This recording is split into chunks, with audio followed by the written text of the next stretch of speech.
Assalamualaikum warahmatullahi wabarakatuh. Apa kabar anak-anak? Semoga kalian semua dalam keadaan sehat walafiat sehingga kita bisa belajar hari ini.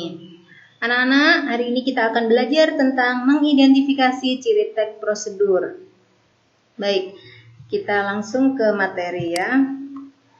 Tujuan teks prosedur yaitu menjelaskan kegiatan yang harus dilakukan agar pembaca dapat secara tepat dan akurat mengikuti proses membuat sesuatu, melakukan pekerjaan, atau menggunakan suatu alat. Mengidentifikasi tujuan teks prosedur. Di sini ada contoh 3 teks prosedur. Yang pertama, cara memainkan angklung. Di sini, teks prosedur ini tujuannya adalah memandu orang yang akan memainkan angklung dengan langkah yang urut. Kemudian, cara membuat obat tradisional insomnia. Itu juga tujuannya adalah memandu orang untuk membuat obat tradisional insomnia. Yang ketiga, cara melakukan gerakan tarian tortor. Di sini tujuannya yaitu memandu orang untuk melakukan gerakan tarian tortor secara urut. Gitu. Selanjutnya jenis teks prosedur. Jenis teks prosedur ada 3 berdasarkan contoh yang tadi kalian lihat. Ini juga yang pertama, teks prosedur cara memainkan alat. Contohnya, cara memainkan alat musik angklung. Kemudian yang kedua, teks prosedur cara membuat sesuatu. Contohnya, cara membuat masakan. Kemudian yang ketiga, teks prosedur cara melakukan sesuatu. Contohnya, cara melakukan gerakan tarian. Itu ada 3 jenis teks prosedur. Baik, kita lanjut ke isi teks prosedur. Yang pertama, isi teks prosedur itu berisi paduan langkah-langkah yang harus dilakukan.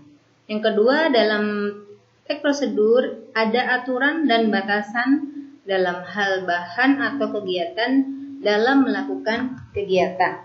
Yang ketiga, isi kegiatan itu harus dilakukan secara untun.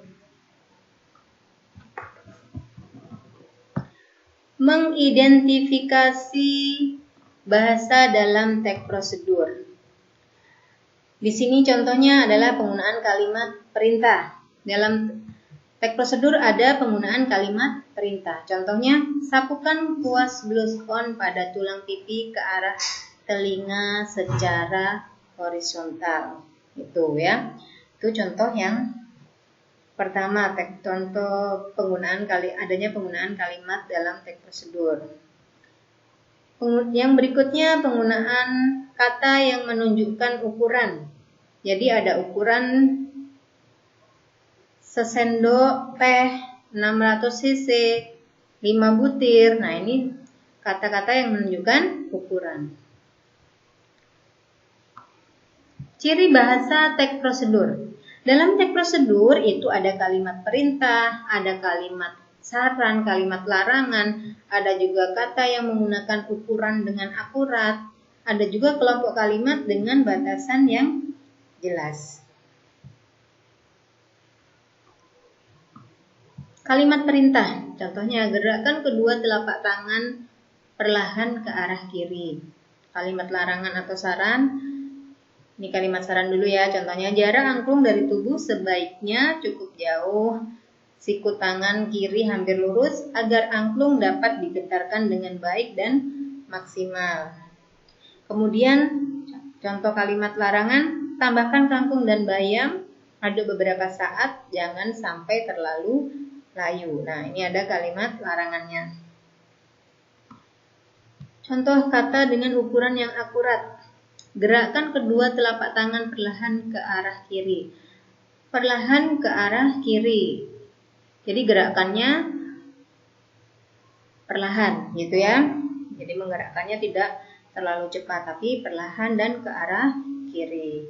Kemudian kelompok kalimat dengan batasan yang jelas. Rebus semuanya dengan anco yang telah dibuang bijinya sehingga air tersisa 300 cc. Jadi ada batasan. Cara ketika merebus itu air hanya tersisa sekian gitu ya. Oke, Ibu rasa cukup untuk materi kali ini. Terima kasih atas perhatian kalian. Semoga apa yang Ibu sampaikan ini bermanfaat.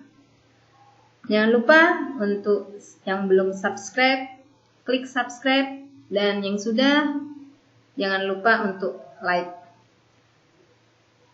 Ibu akhiri, wassalamualaikum warahmatullahi wabarakatuh.